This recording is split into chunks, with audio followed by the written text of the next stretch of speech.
Hablemos.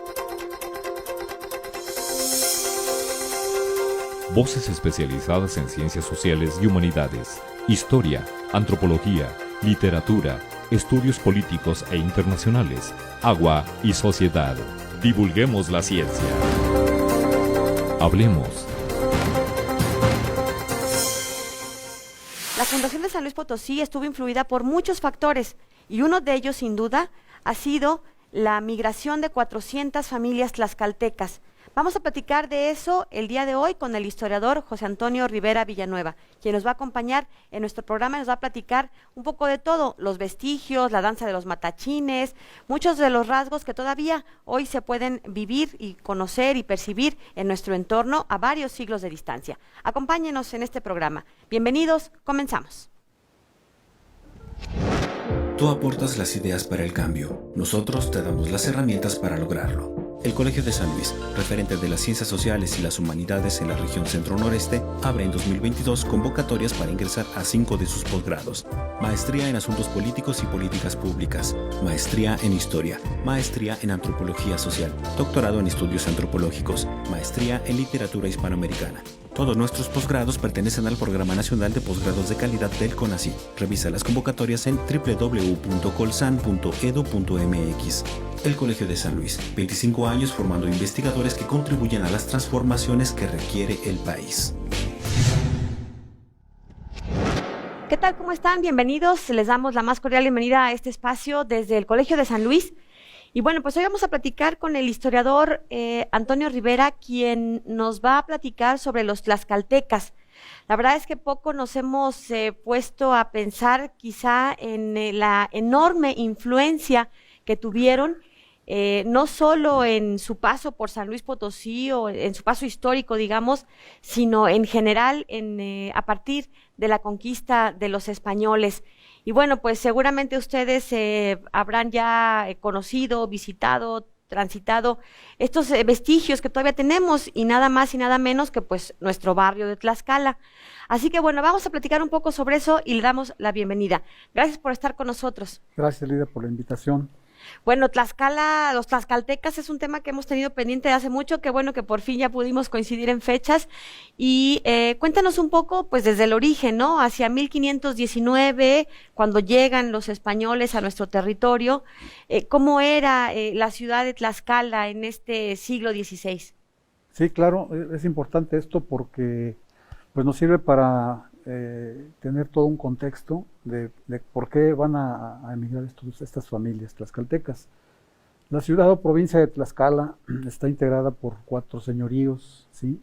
Y decimos ciudad porque es una ciudad de indios, ¿verdad? Sabemos nosotros que las ciudades eran para españoles, pero en el caso de los tlaxcaltecas fue una ciudad y una provincia, que ellos ya tenían esa conformación desde antes de la llegada de los españoles. Entonces, este era un señorío que se llamaba, más bien la provincia de Tlaxcala, que la integraban 4 señoríos, ¿sí? Entonces, el gobierno virreinal, Hernán Cortés, que fue quien el que conquista toda esta zona del centro, ¿no? Principalmente Tlaxcala y otras como otros pueblos indios, o otros señoríos, mejor dicho, es el término correcto de la época, pues va a respetar esa forma que ellos tenían de gobierno. Es decir, estos señoríos eran, el primero era Tepeticpac, el segundo señorío era Ocotelulco, el tercero Tizatlán y el cuarto Quiahuistlán. Y cada uno tenía su propio gobernador, su propia autoridad, su propio señor. Entonces, ellos dominaban una zona extensa ahí, menos a los aztecas, por supuesto, que fueron sus grandes enemigos. Entonces, de ahí que pues Cortés pues, fue muy listo en ese sentido y supo aprovechar esta integración que había política, ¿no? Entonces los convierte en una provincia, ¿sí? Y así está integrado y así están funcionando. Ya sabemos, no vamos a entrar a la guerra de Tenochtitlan, a todos los combates y demás. Sabemos que empieza en 1519, 1521 ya se consuma esta conquista de Tenochtitlan, ¿sí? Por parte de los españoles con aliados indios, señores aliados en estas guerras. Entonces, a partir de ese momento, pues ya los tlaxcaltecas son uno de los grandes aliados de los españoles, junto con otros pueblos de la región. También los Ocotelulcas, perdón, los texcocanos, los empaltecas, otros grupos de la zona, como los otomíes, los tarascos también se convierten en aliados de los españoles, del gobierno español. Entonces ahí los que se ponen más listos son los tlaxcaltecas, ¿verdad? Porque ellos saben aprovechar perfectamente bien esa alianza que se van a tener con ellos. Y negocian ciertos privilegios, como esto de que les concedan la calidad o la categoría de ciudad. Sí, ¿cierto? exactamente, lo piden al rey, o sea, le piden al rey directamente porque ellos se asumen como grandes aliados, entonces entablan no solamente con el virrey en su momento, sino con el rey, entablan conversación, ¿verdad? Y les piden privilegios y se los conceden, como el título de ciudad, ¿sí? La leal ciudad de Tlaxcala para ellos. Entonces para ellos significa algo importante en su momento, ¿no? Inclusive envían a señores a España, ¿sí? Para que el rey los conozca. Como el rey nunca visitó América, o sea, hasta el siglo XX que vinieron los reyes de España, nunca visitaron sus dominios extraterritoriales del mar Océano, entonces eso pues a ellos les permite tener ese tipo de privilegios. ¿Y van como invitados? Sí, como invitados a conocer al rey a conocer España. al rey, a conocer a las autoridades de allá del Consejo de Indias y demás. O sea, fueron viajes importantes, no solamente una vez, sino varias veces, que fueron los señores de los señoríos. Entonces esto va a servir precisamente para entablar esos vínculos durante todo el siglo XVI y durante todo el periodo virreinal prácticamente. Pero más esto se enfoca más en el siglo XVI. Decías que había una especie de proyecto de expansión hacia el norte de la Nueva España, porque Hernán Cortés, bueno, entra por Veracruz, se dirige prácticamente al centro del país, pero poco a poco se van dando cuenta que hay ciertas riquezas un poco más hacia el norte, van descubriendo minas y se empieza a dar una especie ya pues sí, de proyecto para expandirse más allá de solamente el Valle de México, ¿no? Sí, por supuesto, tanto Hernán Cortés como Nuño de Guzmán. También Nuño de Guzmán conquista la Huasteca como Hernán Cortés, entonces ahí inclusive tienen pleitos entre ellos por ser conquistadores, ¿no? Para ver quién ganaba más tierras. Quién ganaba más tierras, exactamente. Y Nuño de Guzmán se viene a la Ciudad de México, ahí se establece la primera audiencia de México, y de ahí Nuño de Guzmán se va a trasladar a conquistar la parte occidental. ¿Sí? Él para 1531 ya se va a conquistar toda hasta Culiacán, ¿sí? Hasta lo que es ahora, no llegan hasta Sonora, ¿verdad? Sino nada más a Sinaloa.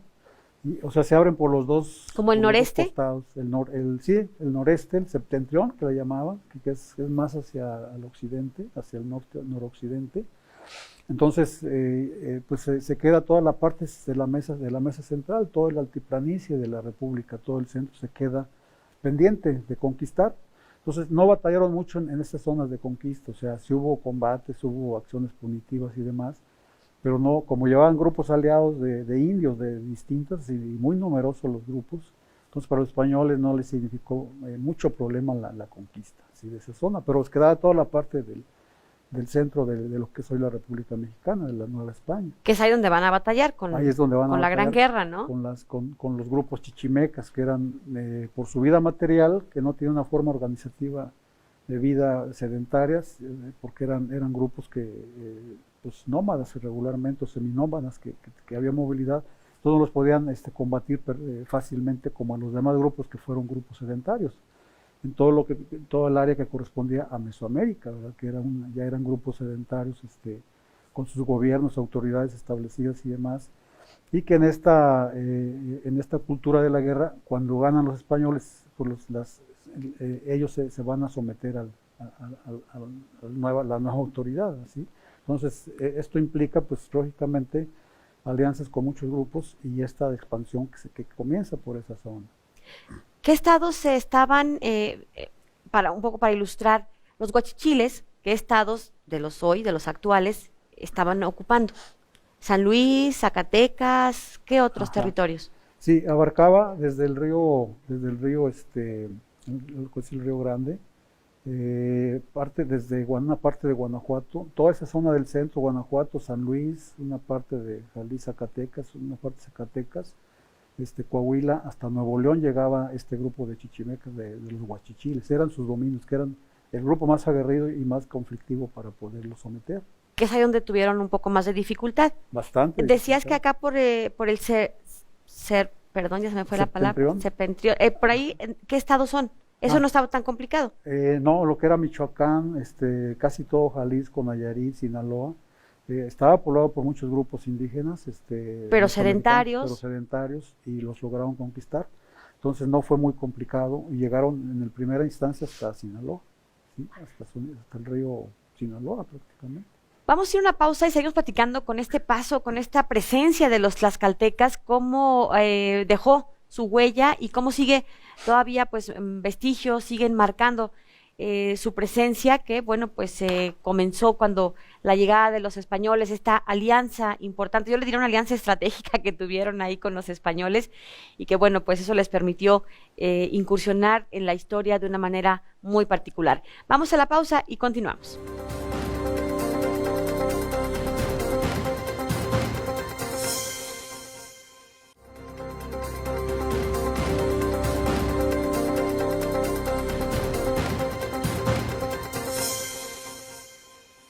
Bien, continuamos. Está con nosotros el historiador Antonio Rivera Villanueva y, bueno, pues es un experto en ese tema de los tlaxcaltecas.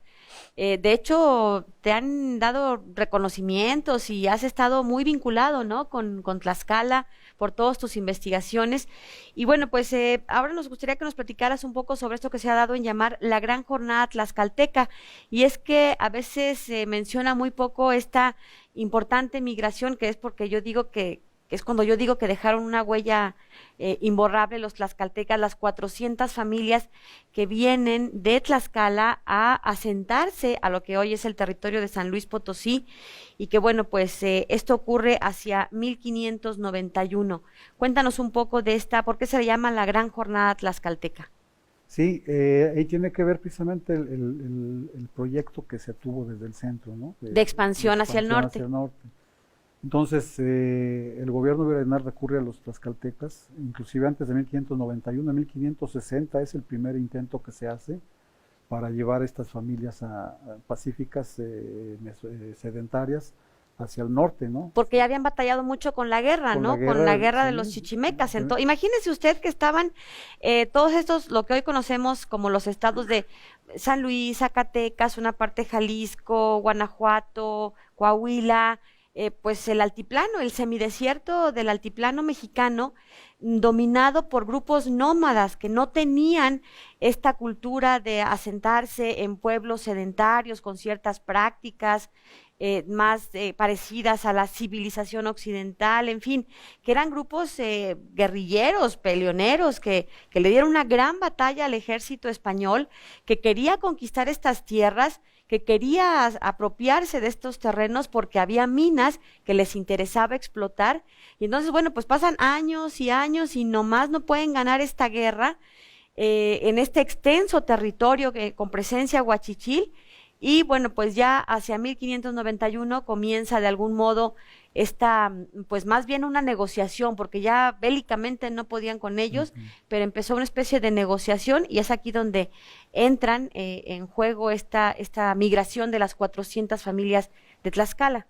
Exactamente, tuvieron que negociar, ¿sí? Entonces allá en el centro, la audiencia de México, el virrey tuvo que negociar para poder mandar estos grupos de familias, ¿sí? Dijimos 1560 y ese intento no prospera con tlaxcaltecas, ellos se niegan a venir, habían dicho que sí, el último dijeron que no, dijeron está muy problemática la zona, nos van a matar allá, o sea, nos vamos ahora sí que al matadero. Y hasta en 1591 se vuelve a retomar ese intento por el virrey Luis de Velasco, el hijo, el segundo, y logra convencer a los tlaxcaltecas para que envíen 400 familias hacia el norte, ¿sí? Es decir, son 4 señoríos, habían quedado de que cada señorío iba a aportar 100 familias para moverse hacia el norte y enseñarles a los huachichiles, a los zacatecos, a los coahuiltecos, etcétera, la forma de vida sedentaria, cambiar su vida material prácticamente. Entonces, ahí dentro de eso, lo que pudieron ellos negociar junto con el apoyo de los franciscanos, Jerónimo de Mendieta, que era quien tenía a cargo el convento franciscano en Tlaxcala, ¿sí?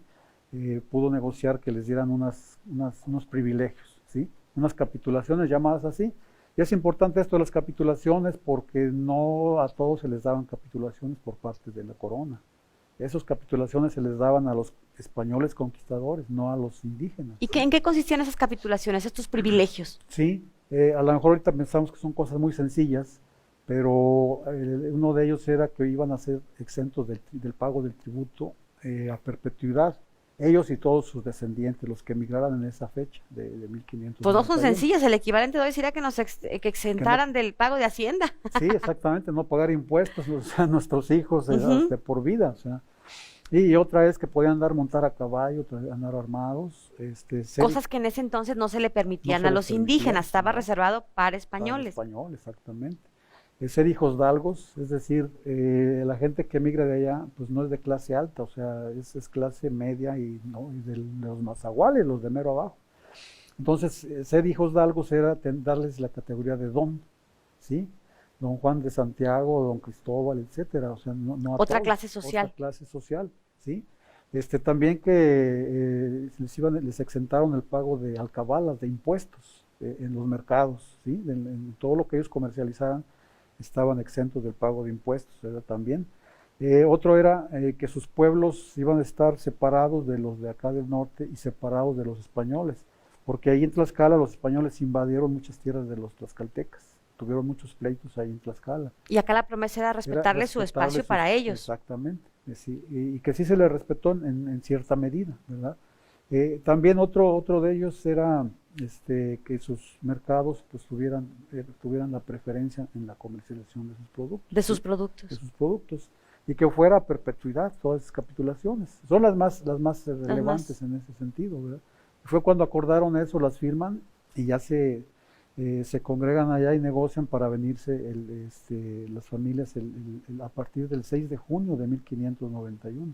Sí se batalló, ¿verdad? Porque para la ciudad de Tlaxcala, para la provincia de Tlaxcala, pues significaba que iban a perder tributarios, o sea, los que se juntaron fueron 1591, entre grandes y medianos y de todos. O sea, venían niños, adultos, mujeres. Y la mayoría eran jóvenes, ¿sí? Eran jóvenes los que venían, matrimonios jóvenes o solteros, más que gente grande, ¿sí? Entonces, pues eso significó para ellos pues, la oportunidad de emprender algo, pero sí también les costó porque dejaron allá sus bienes, sus familias y demás, porque era un viaje sin retorno. O sea, una aventura, migración sin nada. Ya no vas a regresar. Y hubo intentos de algunos que regresaron a Tlaxcala y los devolvían. No, usted se fue para allá. Usted ya firmó se regresa. Y se regresa. ¿Y cómo fue? Imagínense ustedes esta migración en 1591, en donde no existe ningún medio de transporte. ¿Cómo se trasladan? ¿Cuántos llegaron vivos? Porque supongo que hubo algunas bajas en este recorrido desde Tlaxcala hasta San Luis Potosí, por ejemplo. Ajá. Sí, fíjate que sí mencionas eso de cuántos llegaron. Sí hubo pérdidas. Sí hubo pérdidas humanas, sí. Salen ellos el 6, el 7 y el 9 de junio, porque no se juntaban las 400, que no se completaron. Hay un censo que se levantó en julio, a mitad del camino en San Juan del Río. Era el río San Juan, en ese nombre. A la altura de San Juan del Río, Querétaro. Sí, en Querétaro, en San Juan del Río. Sí, ahí se reunieron todos, llegaron y hubo un censo que se levantó. Y ahí se manifiesta que fallecieron 3 mujeres en el trayecto de Tlaxcala hasta ahí. ¿Sí? Y ahí se levantan los nombres de todos los que venían, las edades, de qué señorío eran, qué traían, y venían en carretas. O sea, el gobierno español les financió el apoyo, les rentó, mejor dicho, carretas para que carros se la llamaban, jalados por animales de 2 ruedas, jalados por bueyes, para subir sus cosas, pero la mayoría venía caminando, ¿sí? Entonces, casi ahí se levantó ese censo y esa información nos va a dar sus nombres completos y eso nos va a servir en el futuro para saber en dónde buscar esos apellidos de ellos y increíblemente se pueden rastrear, ¿a dónde llegaron? ¿A dónde se instalaron? En los libros de bautismos aparecen ahí los apellidos en náhuatl, por supuesto, y los nombres. Algunos eran nombres castellanizados, otros eran nombres en náhuatl. Entonces, sí es importante ese censo porque es el único que nos dice no solamente por dónde pasaron, sino quiénes venían con sus nombres propios y edades, ¿sí? Decías que eran alrededor de ¿cuántas personas? 1591 personas son las que aparecen en ese censo, ¿sí? Las primeras fundaciones, entonces, tlaxcaltecas ya en tierras chichimecas, ¿en dónde fue? Sí, y de ahí de San Juan del Río pues siguen su camino por Querétaro, San Miguel de Allende en la actualidad.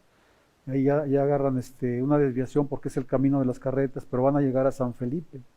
Lo que es hoy San Felipe, Guanajuato, era la vía de San Felipe, de ahí a Ojuelos, de Ojuelos a Ciénega Grande, de Ciénega Grande a un lugar que se llama El Cuisillo, que se llamaba Cuisilique o El Cuisillo, y que en la actualidad se llama Ojo Caliente, Zacatecas. Ahí llegaron toda la caravana, ¿sí?, de migrantes, y de ahí se repartieron a 6 lugares. Ahí estaba Miguel Caldera esperándolos con otros españoles, otros militares españoles, para trasladarlos a sus lugares, a las 6 primeras poblaciones que se establecieron.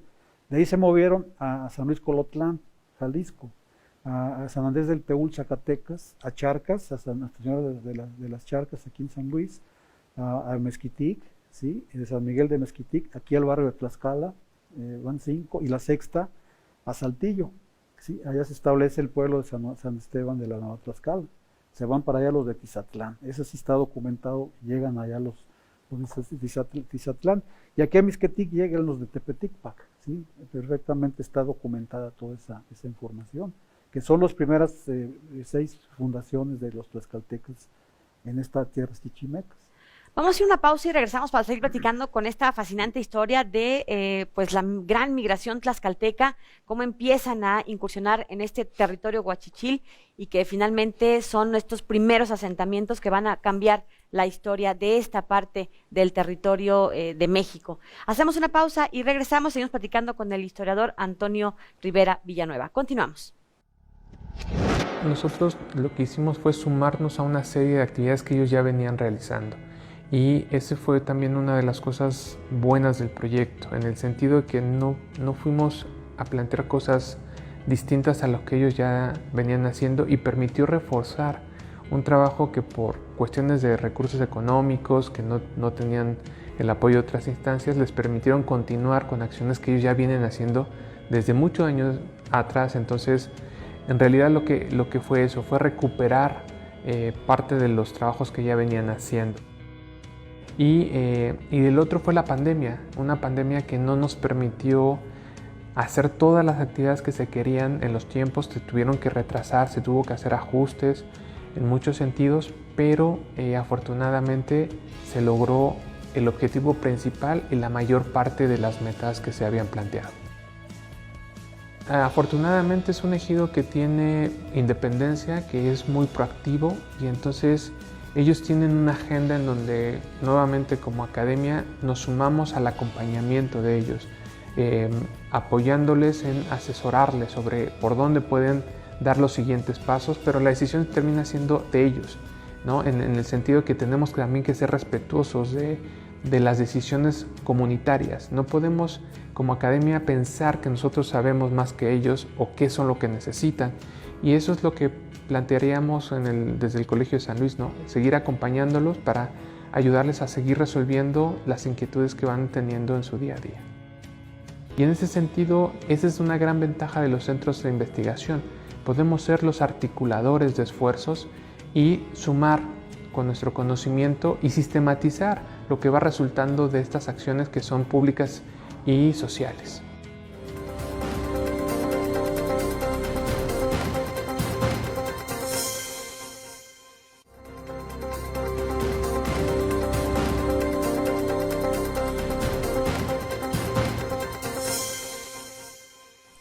Bien, estamos de regreso y estamos platicando de esta migración de los tlaxcaltecas que, como ya habíamos dicho al principio del programa, fueron los grandes aliados, se aliaron estratégicamente con los españoles y empezaron a formar parte protagónica de este proyecto de crecimiento, de vivir, pues, de extender sus dominios españoles hacia el norte del país.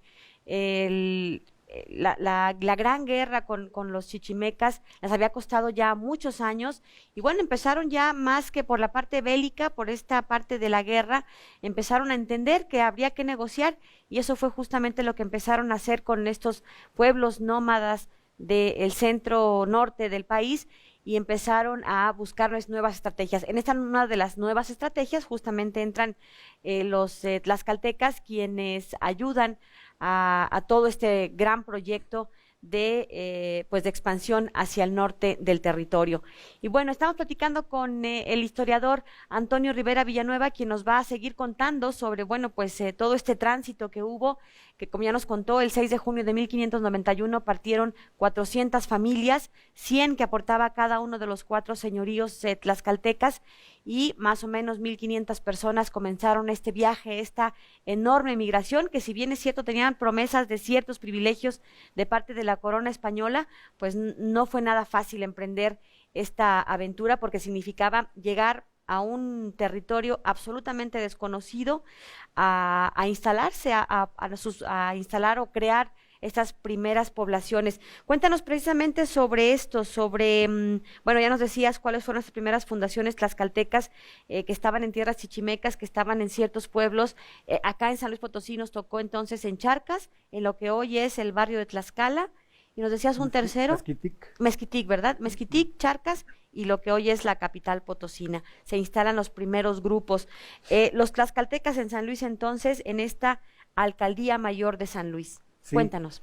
Claro, nomás faltó decir que el 2 de agosto fue cuando llegaron a Cuicilic, lo que es hoy Ojo Caliente de Zacatecas, ahí se distribuyeron. Y hay que destacar que de las 6 primeras fundaciones, 3 correspondieron aquí a la Alcaldía Mayor de San Luis Potosí, y eso es relevante, ¿sí? Y es relevante ¿por qué? Porque los que negociaron esas familias, que se vinieron esas familias hacia acá, fueron 2 capitanes, Gabriel Ortiz de Fuenmayor y Miguel Caldera. ¿Sí? Entonces ellos, Miguel Caldera y Ortiz de Fuenmayor, pues ya estaban en estas áreas, acá para el lado de Villa de Reyes. Que fue por eso, perdón, el reconocimiento que se les da por esa visión para pacificar la zona, ¿no? De estratégicamente entender que quizá con esta contribución de los tlaxcaltecas se podría lograr mucho más que con la guerra. Sí, claro, o sea, ellos fueron los que negociaron esa paz, ¿sí? Y la negociaron aquí por San Felipe, en un fuerte que está ahí en el Portezuelo. Ya está documentado, ahí fue donde se negoció la paz con los huachichiles. Y es que déjenme decirles que el historiador que hoy nos acompaña ha hecho un gran trabajo ahí pues yo diría que hasta de reconstrucción arqueológica, ¿no? Porque has caminado toda esta ruta que siguieron y has encontrado todavía vestigios que ya nos platicará más adelante. Pero bueno, no me adelanto. Cuéntanos entonces de estos tlaxcaltecas en San Luis. Decías ya que se van un grupo a Guanajuato, otro a Zacatecas, otro a Coahuila y 3 a San Luis Potosí. ¿Por qué 3 a San Luis Potosí? Pues porque Miguel Caldera así lo decidió y era la zona más conflictiva, ¿sí? Aquí toda esta zona del Valle de San Luis, como se conoce, era la zona más conflictiva por los huachichiles, que ya había participado aquí en este proceso de evangelización Fray Diego de la Magdalena, desde 1581 aproximadamente, y ya andaba aquí en estas tierras, igualmente Miguel Caldera. Hay que recordar que Miguel Caldera fue un capitán mestizo que fue hijo de un padre español y de una india huachichila. Entonces los huachichiles lo respetaban, o sea, en su relación de méritos y servicios, Miguel Caldera, ahí los testigos narran que él combatió a los huachichiles a su propia sangre, que cuando los atacaba se bajaba del caballo, se quitaba la ropa de español, se convertía como en huachichil, o sea, en un guerrero huachichil. En un guerrero huachichil y combatía a los huachichiles. Yo no sé por qué nadie ha hecho una película de Miguel Caldera, sí. De veras. Es extraordinaria esa relación por lo que hay de información. Entonces fue la forma de combatirlo y ellos lo respetaron, ¿sí? Entonces para él era importante esta región, por eso se establecieron aquí en esta ruta tres poblaciones. En Charcas no duró mucho, ¿sí? Porque ahí faltaba agua. Entonces los tlaxcaltecas se fueron a lugares donde había agua, no ríos, porque en estas zonas no hay ríos, pero hay manantiales, hay ojos de agua. Entonces se cambiaron de Charcas, se cambiaron a Venado casi de inmediato, ¿sí? A los 2-3 años se cambiaron a Venado, que ahí está el manantial, el ojo de agua, ¿sí? Entonces ya los de Charcas prácticamente se quedaron allá. Entonces los tlaxcaltecas pues, eran agricultores, ellos buscaban, aquí había ojos de agua aquí en la ciudad, en Fundadores, ahí por la Biblioteca Central, por las 7 esquinas o las 9, no sé sí. cómo les digo. Ahí estaba el ojo de agua que era de los tlaxcaltecas, y estaba el río Tlaxcalteca, hoy lo conocemos como río Tlaxcala, río Santiago, pero el río Tlaxcala. Está en un mapa, está documentado el nombre del río Tlaxcala.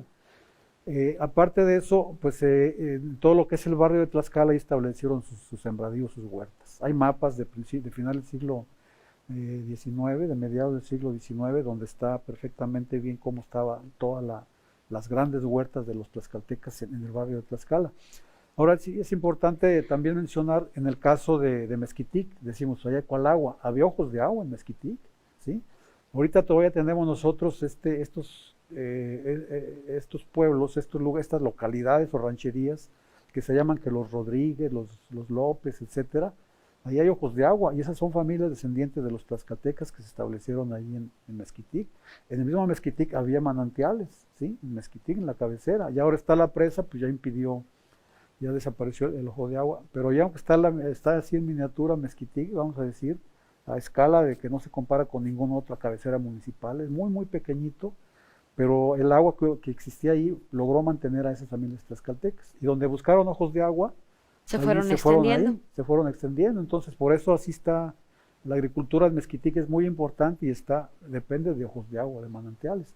Y esa fue la forma que ellos buscaron los tlaxcaltecas para poder establecerse, ¿sí? en los lugares. ¿Cuáles huellas y vestigios tenemos actualmente de los tlaxcaltecas?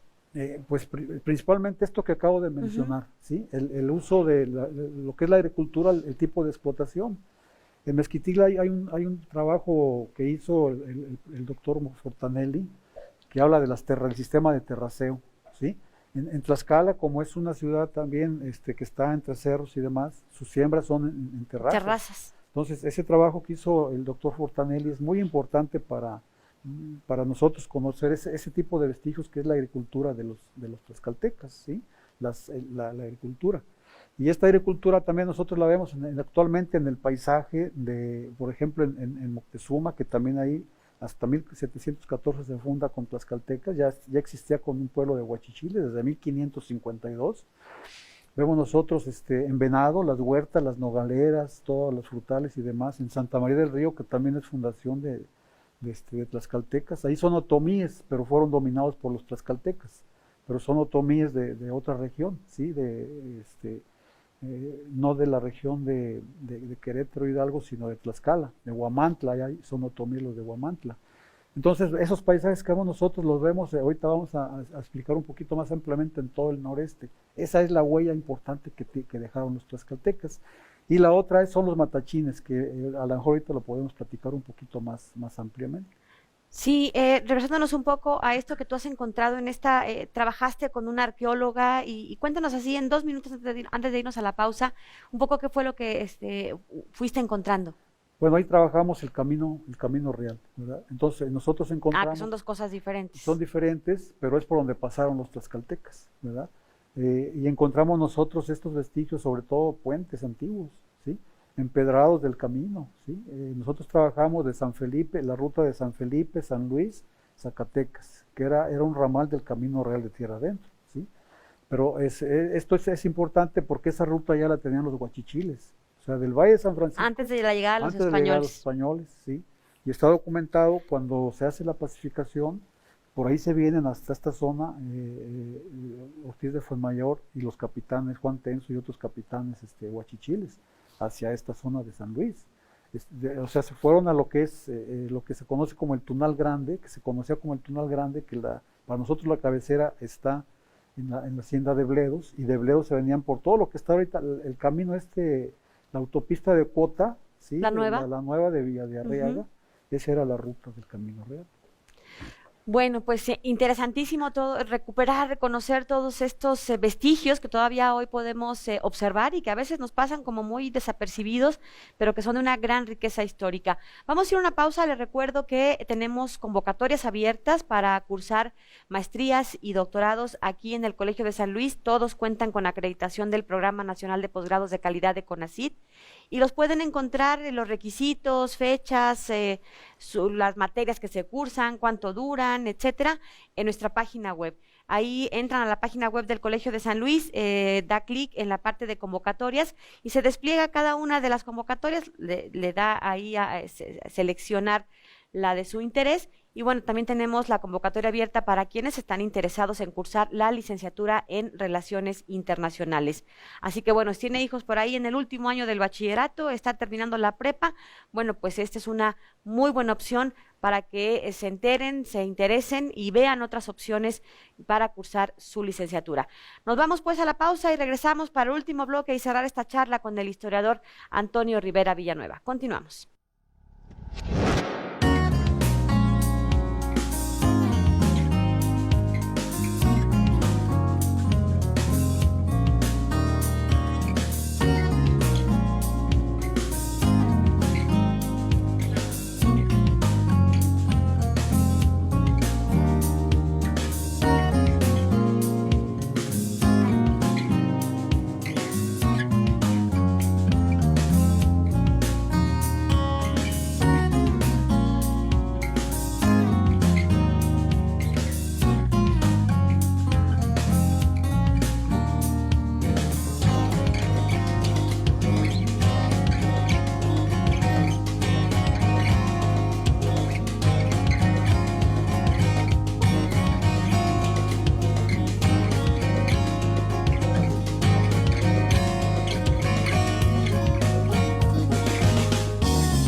Continuamos hablando de los tlaxcaltecas y esta importante huella histórica que han dejado en San Luis Potosí.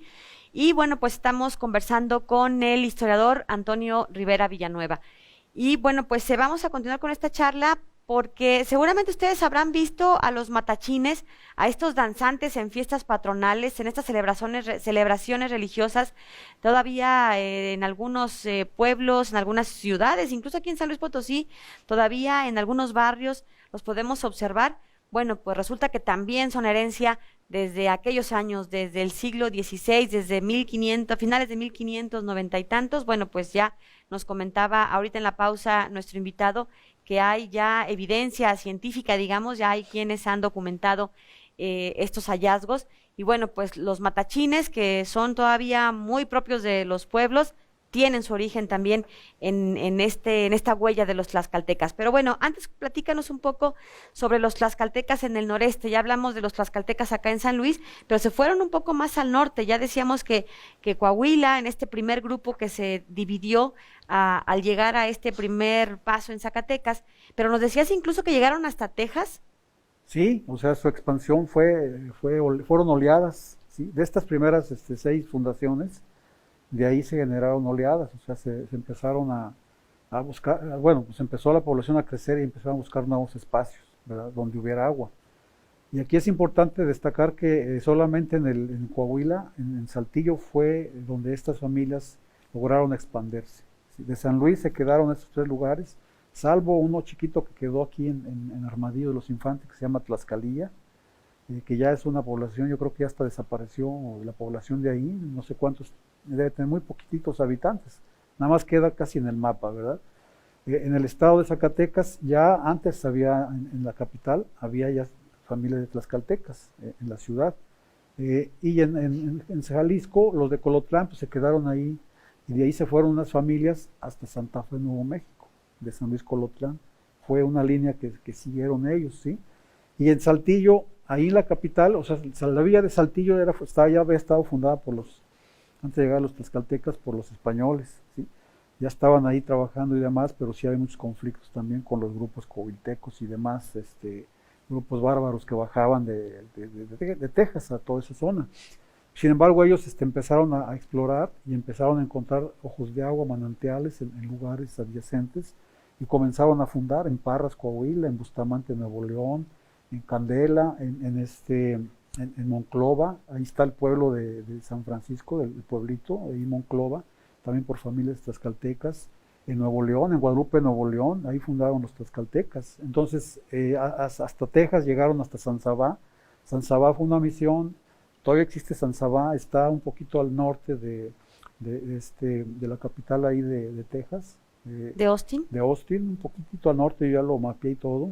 Y otros lugares, Santa Rosa, etcétera.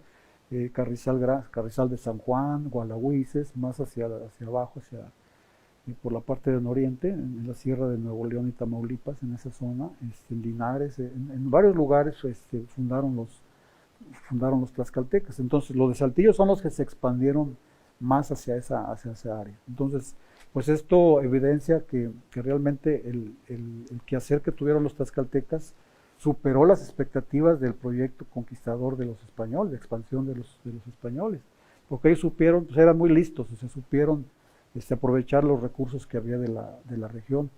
Y todos esos pueblos lampazos, o sea, todavía existe, son lugares que no han desaparecido, nunca desaparecieron. Con esos poquita agua que tuvieron para explotar, supieron aprovecharla muy bien con los sistemas de regadío, ¿sí? San Miguel de Aguayo, que es Bustamante, es uno de los lugares que ellos tienen esa identidad de tlaxcaltecas. O sea, es un pueblo mágico en la actualidad, un pueblo mágico, pero ellos tienen totalmente la identidad porque saben sus orígenes de las familias que llegaron ahí cuando se funda, ¿sí? Entonces, como otros pueblos pues, han desaparecido, ¿no? En Sabinas, Nuevo León, también en Santiago, etcétera. Yo tengo registrado de estas familias alrededor de casi 49 pueblos fundados a partir de estas 400 familias, de estos primeros 6 pueblos. Y en el mapa se ve principalmente en la parte del noreste, ¿sí? Entonces eso significa pues que el quehacer que hicieron ellos sí vino a transformar toda esta zona, toda esta región, porque los convirtieron en oasis, o sea, y ahorita son pueblos productores, o sea, sobre todo de nueces, ¿sí? Es bien bonita hacer ese recorrido porque encontramos el mismo paisaje que encontramos aquí en Santa María, en Moctezuma, en Venado, las huertas que había aquí en Tlaxcalía y demás, la encontramos en todas esas regiones. En Bustamante, en Linares. Sí, en Parras de la Fuente, Coahuila, etcétera. Entonces, es una zona productora de nuez. Se ve ahí la huella, ¿no? Ahí Histórica. se ve la huella de ellos. De los tlaxcaltecas. Exactamente. ¿Y la danza de los matachines? ¿Qué es? Pues Cuéntanos. Esa ha sido una experiencia muy padre que tuve, porque pues una vez platicando en Tlaxcala de los matachines, pues allá se sorprendieron, ¿cómo que matachines? Pues aquí también tenemos matachines. Pues sí, pero empecé a investigar y la danza matachines no tiene nada que ver con la danza como se hace allá, ¿sí? ¿Allá dónde, perdón? Acá, en el noreste, en San Luis, Okay. en el altiplano, en San Luis y en el noreste. Porque yo encontré como en todos los lugares que fueron fundados por familias tlaxcaltecas, ahí está la danza de matachines, y nada más ahí. En Aguascalientes, San Marcos lo fundaron los tlaxcaltecas, hay un barrio de Tlaxcala ahí, y ahí hay danza de matachines en Aguascalientes, y son otros lugares que se expandieron ahí. Y esto, pues donde quiera que vas a sus fiestas, está la danza de matachines. Yo haciendo trabajo de archivo en Monterrey, en el Archivo Municipal de Monterrey, yo llegué a Guadalupe a una avenida, Eloy Cavazos, se fue en diciembre. Entonces de repente vi en una avenida en Eloy Cavazos un montón de matachines así en peregrinación, iban a Guadalupe, ahí a la iglesia de Guadalupe en Nuevo León, que está conurbado ahí con Monterrey, nomás los divide el río. Y me llamó la atención y dije, pues estos de dónde salieron en la capital, o sea, en Monterrey. Pues resulta, pues sí, o sea, ya sabía yo que estaba fundado ahí por los tlaxcaltecas, pero nunca me imaginé ver ese numeroso grupo de danza de matachines. Era una avenida muy que larga. sobreviviera a esta manifestación, este tipo de manifestación cultural, sí. ¿No? Y a donde quiera que he ido, en Coahuila, en todos los pueblos, en Bustamante, etcétera, que me han tocado fiestas por trabajo de archivo, está la danza de los matachines. La danza de los matachines aquí, allá y en todos lados. Aquí en el altiplano tenemos desde el barrio de Tlaxcala, en Mezquitic, que es un lugar que para mí es uno de los que tienen toda la esencia de los tlaxcaltecas, o sea, hasta físicamente, su color de piel y sus rasgos, ¿no? Es de los tlaxcaltecas. Y aquí quiero destacar, cuando en Tlaxcala dijeron, no, pues tráetelos, me invitaron a los matachines, yo invité al ayuntamiento que nos enviaron un grupo, no quisieron, tuve contacto con los de Corte Segundo, y ellos los llevé a Tlaxcala en el 2011. Corte Segundo es una localidad de Mezquitic. Sí, exactamente, pertenece a Mezquitic, Corte Segundo. Y los llevé a una presentación de un libro, de uno de los volúmenes que tengo en el 2011, en septiembre, el 29 de septiembre, que es la fiesta de San Miguel. ¿Te los llevaste a Tlaxcala? Me los llevé a Tlaxcala, a este grupo de danzantes, allá se presentaron, pues la gente dijeron, pues ¿de dónde salieron? ¿No? ¿Y eran parecidos a lo que ellos hacían? No, lo que ellos tienen como matachines es como una danza de carnaval. o sea, con disfraces y demás, pero todos. O sea, acá está el loco de la danza disfrazado, ¿verdad? Pero los matachines como los conocemos, ordenaditos, o sea, con su vestimenta, su traje muy ordenado. Por eso hay un dicho que dice que hay que ser ordenados como los matachines, ¿sí? Muy, muy ordenados. Entonces ahí se empezó a hacer esa relación y a partir de ahí se hermanaron los de Tlaxcala con los de Mezquití, con los de Venado y con Charcas. Hubo hermanamientos a partir de ahora del 2011 en adelante. ¿Por qué los de Tlaxcala ya no conservan sus rasgos de matachines? Pues les ganó allá la fiesta del occidentalización. carnaval, sí. Les ganó la fiesta del carnaval, que es así una fiesta grandísima allá en Tlaxcala. Y acá se mantiene un poco más aislada, digamos, sí, más cerrada, pero más original. Pero fue lo que le permitió mantenerse. Entonces yo por eso digo que la danza de matachines es un elemento cultural vivo de todos los pueblos tlaxcaltecas. Porque Mezquití, ¿qué tiene que ver con Bustamante? ¿O qué tiene que ver con Sabinas, Nuevo León? O con Guadalupe, Nuevo León. Con Guadalupe, Nuevo León, absolutamente nada. O sea, entonces... Y yo los he visto justo en las fiestas de diciembre de la Virgen de Guadalupe, ¿cierto? Sí, sí, o sea, según cuando es el patrón, por ejemplo aquí, pues en agosto es el día 15, de Nuestra Señora de la Asunción, que es importante mencionar que también Nuestra Señora de la Asunción es la patrona en la ciudad de Tlaxcala, en catedral, ¿sí? En Pino, Zacatecas, o sea, ahí está el barrio de Tlaxcala. ¿Y se llaman también así, barrio de Tlaxcala? Sí, barrio de Tlaxcala, y ellos celebran la fiesta el 8 de diciembre, que es el día de la Inmaculada Concepción, y fiesta en grande, o tienen la Noche de los Faroles, yo he ido a esas fiestas, pero un reconocimiento a sus orígenes tlaxcaltecas. Es impresionante que se mantenga viva este vestigio tantos siglos después, ¿no? De esta huella de los tlaxcaltecas, cómo se fueron expandiendo. Sí, es importante y hay que destacarlo porque ellos conservaron su lengua, el náhuatl. Todavía aquí en Mezquití, el cronista me decía que él, como en 1960, todavía alcanzó a escuchar un señor grande, un viejito, que hablaba el náhuatl. 1960. Que hablaba el náhuatl todavía. ¿Y ya no? Ya no. ¿Ya se perdió? Ya se perdió. En el archivo municipal de Saltillo hay documentos en náhuatl. ¿De 1900? No, del siglo XVII, de 1600, 1700 o 1800, escritos en náhuatl. O sea, ellos todavía hablaban el náhuatl, pues todos los pueblos, casi supongo que todos los pueblos. No todos lo escribían, pero aquí en San Luis no encontraron ningún documento en náhuatl, salvo uno en Santa María del Río, un citatorio que les mandaron en náhuatl. Pero fuera de ahí, nada más en Saltillo, ahí sí hay documentos escritos en náhuatl. ¿Sí? Pues se nos terminó el tiempo. Muchísimas gracias por habernos acompañado. Yo por mí aquí les seguía un capítulo 2 y capítulo 3. Ya te invitaremos en otra ocasión. Y bueno, pues muchas felicidades por este trabajo importantísimo que se ha realizado en recuperar este papel de los tlaxcaltecas. Gracias por habernos acompañado. Gracias a ti por la invitación, Lidia. Bueno, pues ya nos vamos. Gracias. Soy Lidia Huache. Pásela bien. Hasta la próxima. El Colegio de San Luis te invita a los eventos y actividades que se llevarán a cabo durante los próximos días. Se realizará la siguiente sesión del Seminario Permanente de Antropología del Derecho, coordinado por la doctora Mónica Luna, investigadora del Colsan. El 6 de abril a las 12:30 horas por Facebook Live del Colsan. Los invitamos al Seminario de Ciencias Sociales, Computacionales y Complejidad, donde participará el doctor Pavel Martínez, investigador postdoctoral del Programa de Estudios Políticos e Internacionales del Colegio de San Luis, a través de Zoom el 7 de abril a las 17 horas. Se llevará a cabo la conferencia magistral Tradición Sobrenatural, Estudio y Difusión de los Temas Extraordinarios y Fantásticos en la Literatura Popular y Tradicional Panhispánica, con la participación de la doctora Claudia Carranza. El 8 de abril a las 17 horas en las instalaciones de la UNAM, Centro Cultural Morelia. ¿Has pensado en hacer un posgrado con beca CONACYT? En el Colegio de San Luis tenemos abiertas las convocatorias de Doctorado en Estudios Antropológicos, Maestría en Asuntos Políticos y Políticas Públicas, Maestría en Literatura Hispanoamericana, Maestría en Antropología Social y Maestría en Historia.